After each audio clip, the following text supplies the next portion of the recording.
Bonjour à tous, j'espère que vous allez bien. Bienvenue pour ce 16e épisode des tops des meilleurs Pokémon par type, par génération, selon mon vécu en stratégie. Alors, pour le coup, je vais devoir plaider un peu coupable parce que cette fois-ci, je n'ai pas eu le temps hier de vérifier les différents Pokémon de type combat par génération sur le site Coup Critique. Donc du coup, pour le coup, exceptionnellement, je vais m'aider du site Coup Critique pour me mais évidemment, comme je parle évidemment de vécu, ce ne sera pas par le taux d'usage que je vais uniquement me baser, ce sera sur les capacités du Pokémon, sur aussi ses qualités, de son double type, etc. etc. Donc voilà, donc vous l'aurez évidemment compris. Donc, nous allons donc parler du type combat. Et le premier de cela... euh, le premier de cela, si j'arrive à...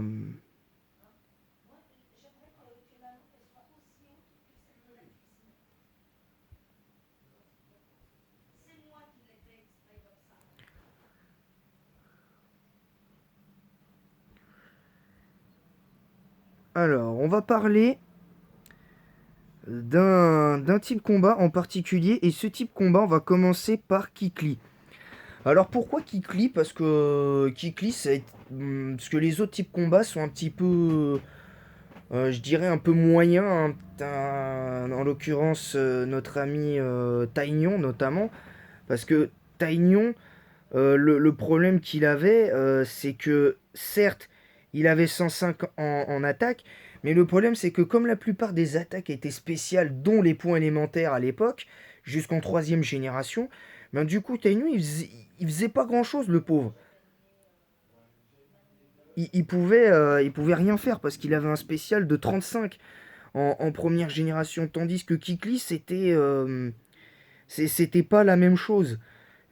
Kikli c'était vraiment autre chose parce qu'il y avait plus de entre guillemets de versatilité. Bon, c'était pas c'est pas non plus, je vais pas dire non plus que c'était extraordinaire, mais de ce que j'ai vécu de lui à une certaine époque justement de l'A1G, Kikli c'est un Pokémon sur lequel tu peux compter concrètement. Voilà. Et donc pour conclure sur le cas de Kikli, c'est quand même un Pokémon qui ont malgré tout en capacité de faire de grandes différences à ce niveau-là. En deuxième génération, le meilleur type combat, c'est Macogneur.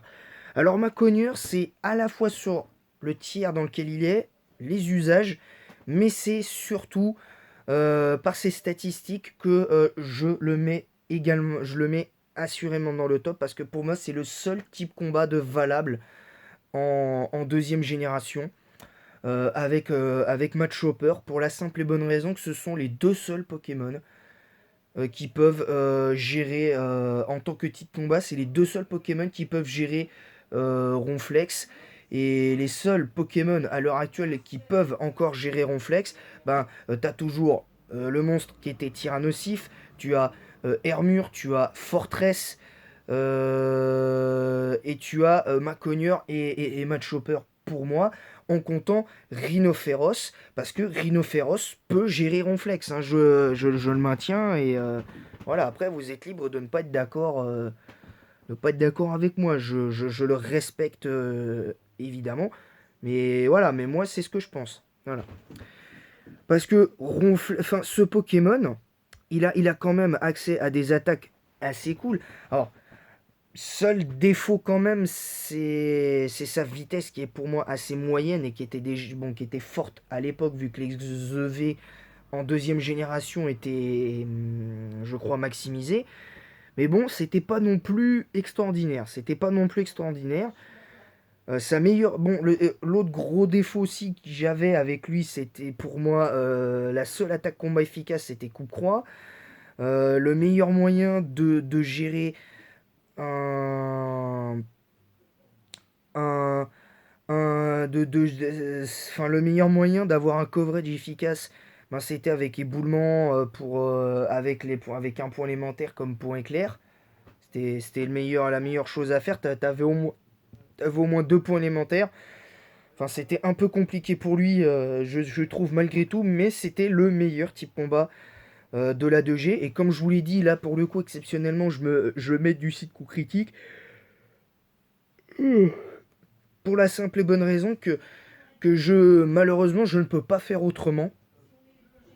Et, et voilà, je ne peux pas faire autrement pour le coup parce que j'ai pas bien vérifié. Troisième génération, pour moi c'est Chapignon parce que Chapignon c'était vraiment un bon. Bon, il se trouve que bon, il avait pas soin poison à l'époque, hein, mais bon, c'était quand même un Pokémon sur lequel tu pouvais largement compter parce que c'était un Pokémon qui était assez cool à jouer. Son double type était assez cool, même s'il avait une double faiblesse vol, une faiblesse psy, vol, psy, feu et poison. Hein, une double faiblesse vol, une faiblesse poison, une faiblesse psy et une faiblesse feu et une faiblesse glace. Donc c'était quand même des faiblesses qui déjà de toute manière à l'époque étaient gênantes. Peut-être certaines d'entre elles étaient un peu moins, l'étaient peut-être un peu moins aujourd'hui. Je n'en sais rien. Je suis pas encore très doué pour ça. En revanche, en revanche, Chapignon, c'est quand même le Pokémon qui m'avait le plus surpris parce que ce Pokémon, très honnêtement, il, il est peut-être un peu lent, mais comme par la suite, il a eu accès à de meilleures attaques et je crois notamment Mach Punch et tout ça, on voyait un Pokémon qui était capable de faire quand même du taf. Et par la suite, il a obtenu Soin Poison en cinquième génération. Donc il a eu plus de versatilité. Alors ça n'a pas été non plus un immense top tier dans les générations où il était disponible. Mais c'était un Pokémon sur lequel tu pouvais... c'était un Pokémon sur lequel tu pouvais largement compter en troisième génération. La quatrième génération, c'est là où je vais peut-être être le plus... peut-être potentiellement plus détaillé. Mais pour moi, le meilleur Pokémon de type combat de la génération, c'est sans surprise Simiabras. Pour la simple et bonne raison que, ok, il a que Brasier comme talent. C'est peut-être le seul gros défaut de l'époque en quatrième génération, c'est qu'il n'y avait pas encore les talents cachés.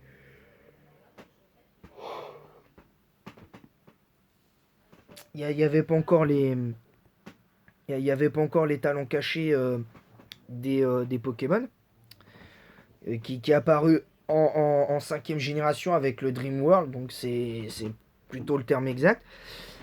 Mais pour moi, Simiabras, c'est the Pokémon de combat de la quatrième génération sans conteste, parce que ce Pokémon, déjà son double type, bien que redondant par rapport à d'autres Pokémon que j'ai pu voir, parce que pour moi, malheureusement, ce qui me dérange un petit peu, c'est le double type de Simiabras.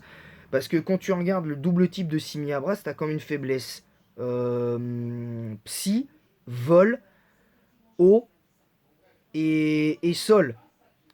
Donc t'as quand même psy, ça reste légèrement gênant.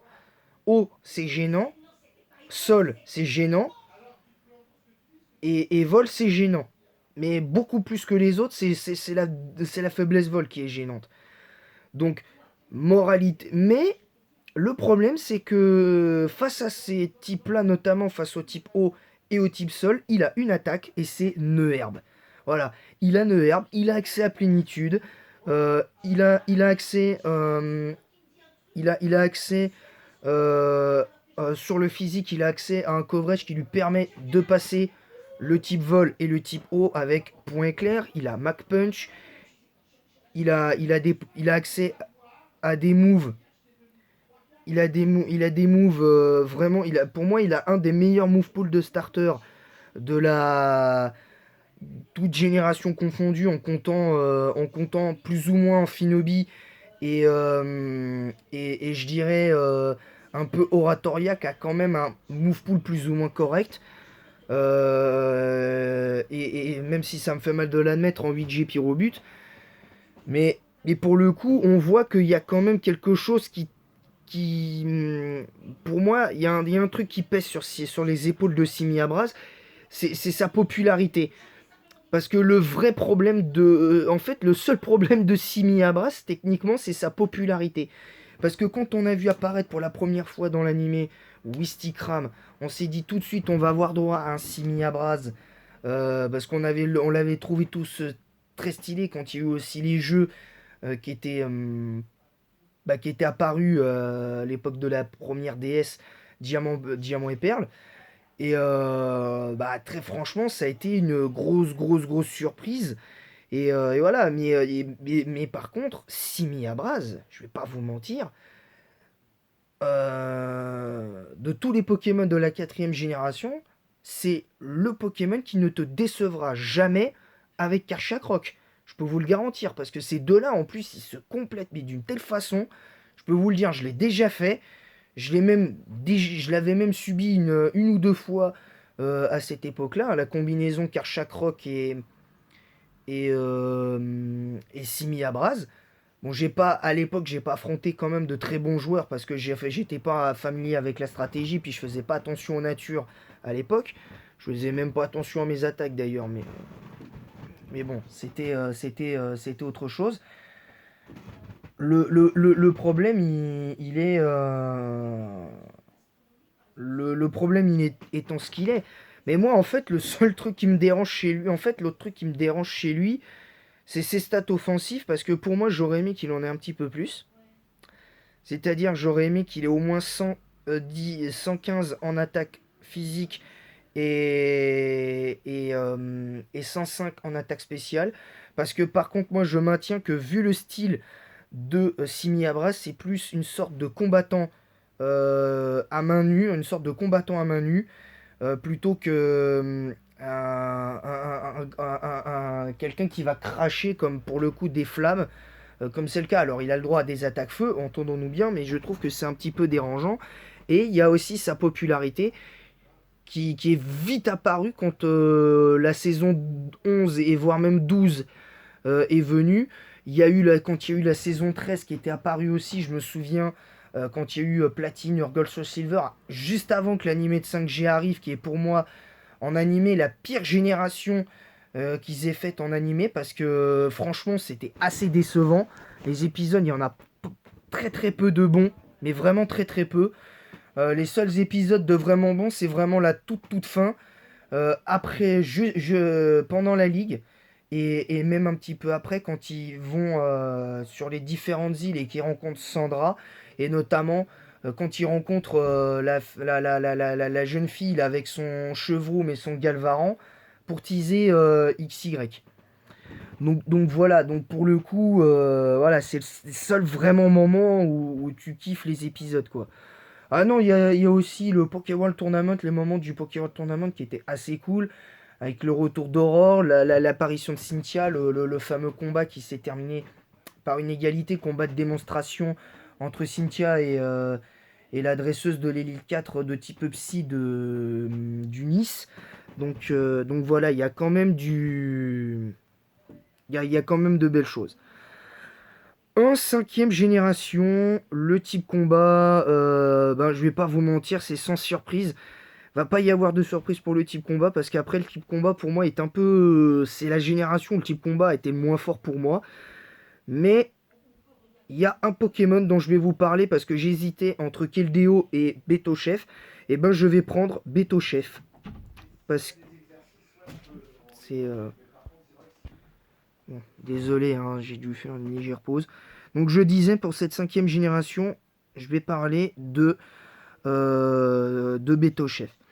Alors premièrement, Beto Chef, c'est pour moi un des meilleurs types combat avec LDO. Pour la simple et bonne raison que par contre, sur les trois talents qu'il a, il y en a un qui pour moi ne lui va pas, c'est le talent sans limite. D'ailleurs, quand je vois là, parce que là, je vous donne en temps réel ce que je pense même si déjà je sais ce que je pense du Pokémon. Pour moi, le pire talent qu'il a, c'est son limite. Parce que son limite, ça convient plus à des Pokémon qui ont un petit peu plus de vitesse, comme par exemple Alligator, ou, ou des Pokémon comme Nidoking. Vous voyez un petit peu le truc. Pour moi, les deux meilleurs talents de Betochef, c'est Cran et Point de Fer. Mais bon, ça, je pense que je vais pas vous l'apprendre. Mais ce qui, pour moi, m'étonne chez Betochef, c'est ses capacités à faire mal. C'est sa capacité à faire mal parce que son bulk défensif pour moi est très mauvais parce que 105, 95, 65 c'est pour moi très mauvais quand tu vois le metagame de la cinquième génération qui est hyper bourrin. Donc ça c'est vraiment pour moi le metagame 5G c'est le metagame le plus violent en termes de puissance pure. C'est vraiment ça. Mais pourquoi je vous dis ça? Parce que moi j'aurais préféré Cureller, évidemment, pour ce Pokémon, parce qu'un Pokémon comme ça peut utiliser Cureller, parce qu'il a accès à Mach Punch et tout. Mais ce qui fait sa force à Beto Chef, même si je le trouve très. Pas beau du tout, hein, faut le dire, il a une tête de clown, il a une tête bizarre en mode je vais t'attraper, je vais te frapper. C'est le genre de personnage de dessin animé qui t'attend dans la rue pour te voler ton goûter. C'est le truc, c'est typique ça chez Beto Chef. Et puis son gros nez rouge tout moche là. Non, j'ai du mal avec ça. Mais par contre, j'aime malgré tout ce Pokémon parce que le talent cran plus façade fait extrêmement mal. Marteau point ou Mac Punch, ça fait extrêmement mal. Il a les points élémentaires. Enfin, c'est le type combat par excellence, je trouve, en, en cinquième génération. Si on exclut évidemment Keldeo, j'aurais pu mettre Keldeo, mais c'est malheureusement pas le cas pour moi.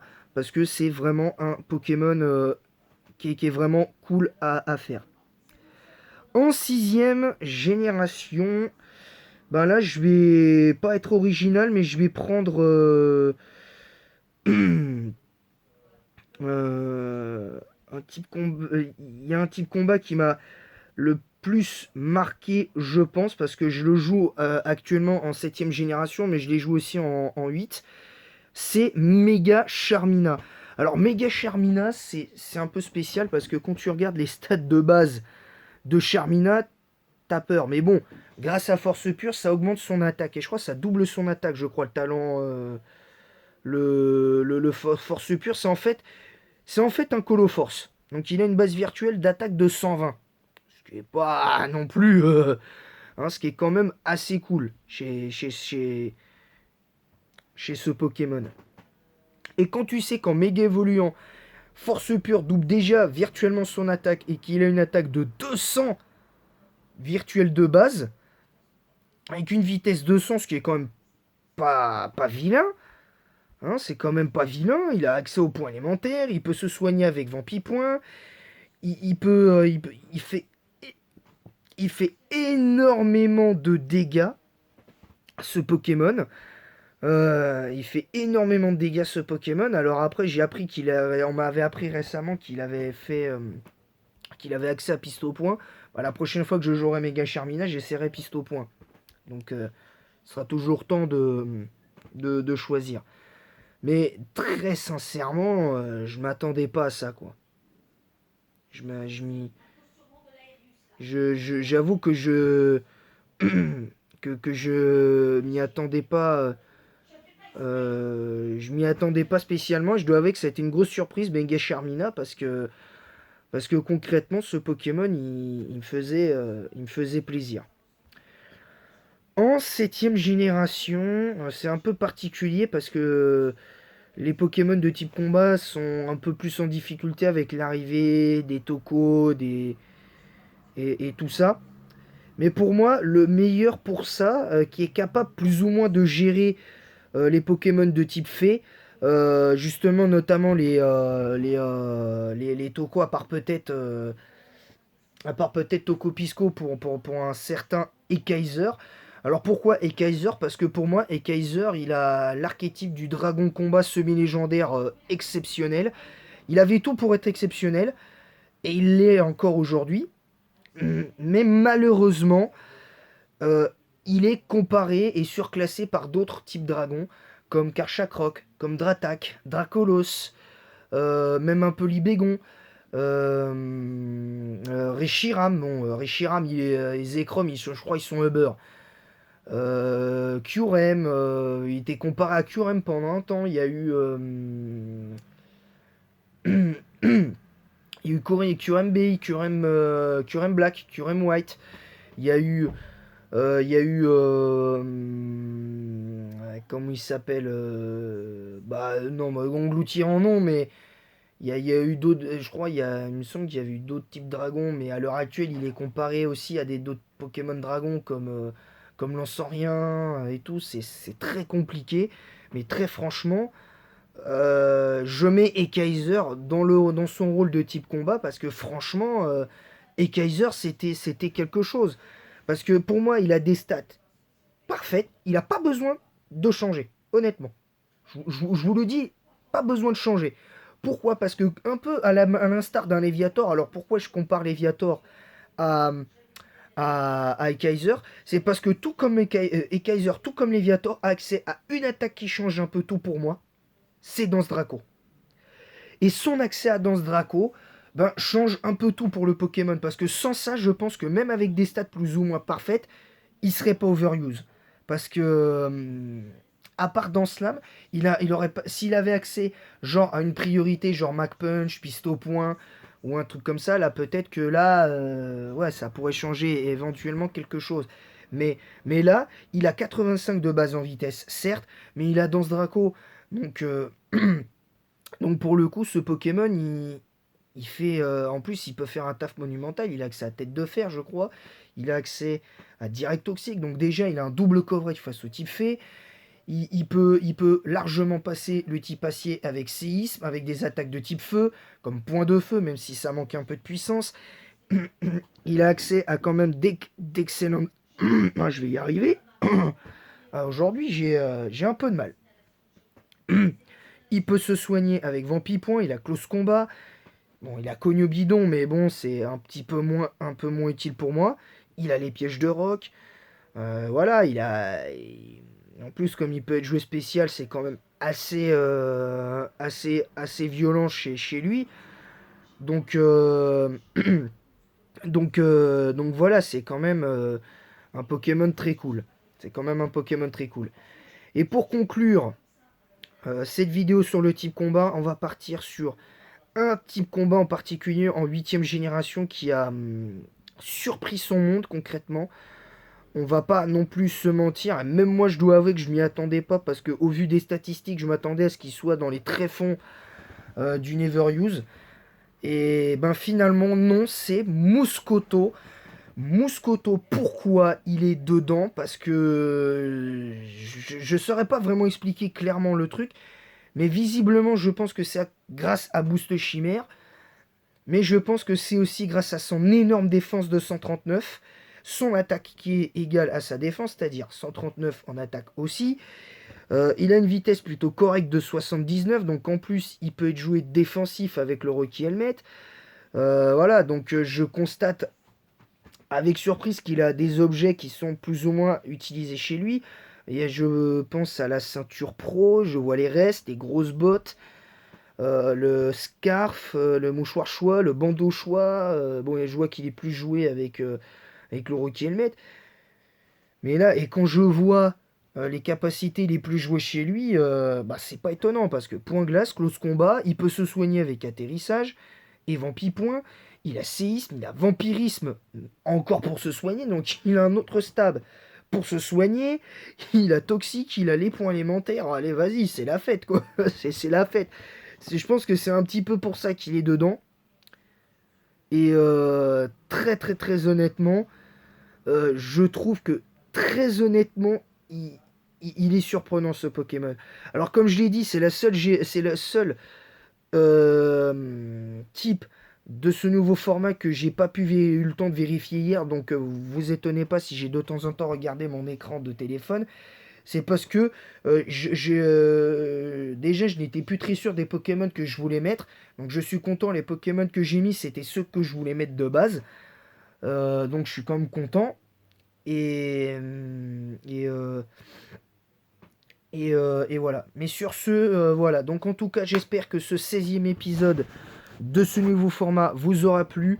Donc évidemment, je vous retrouverai, je l'espère, je vous retrouverai demain sur ma chaîne pour faire la vidéo des types dragons. On parlera des types dragons. Donc évidemment, je vais pas vous spoiler le reste des Pokémon Dragon, du reste des Pokémon Dragon en général, des meilleurs Pokémon de type Dragon par génération, à partir de la 2G. Mais clairement, en 1G, comme il y avait littéralement qu'un seul type Dragon, on va forcément mettre Dracolos. Donc on parlera évidemment de Dracolos d'entrée de jeu demain.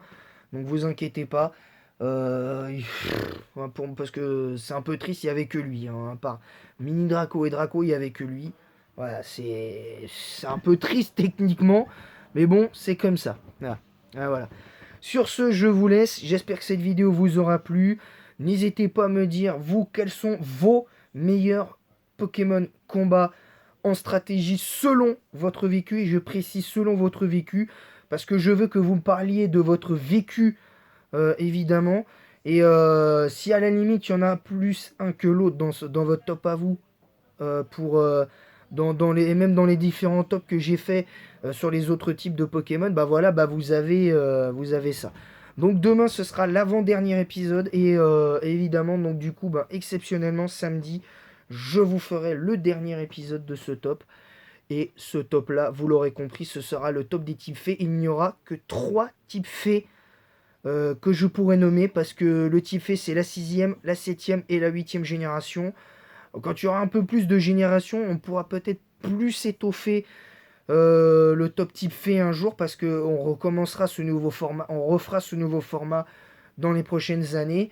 Mais quand il y aura à peu près une ou deux générations supplémentaires pour vraiment se permettre de se dire quels sont les meilleurs types faits par génération, les 4 ou 5 meilleurs types faits, parce que là on peut pas en faire 8, on peut pas en faire 7, ni 6, ni 5, ni 4. Là il n'y aura que 3 types faits pour le top sur les types faits. Voilà. Sur ce, je vous laisse. J'espère que cette vidéo vous aura plu. Bonne journée à ceux qui travaillent. Bonne fin de matinée. Et en attendant la prochaine, je vous dis à très bientôt.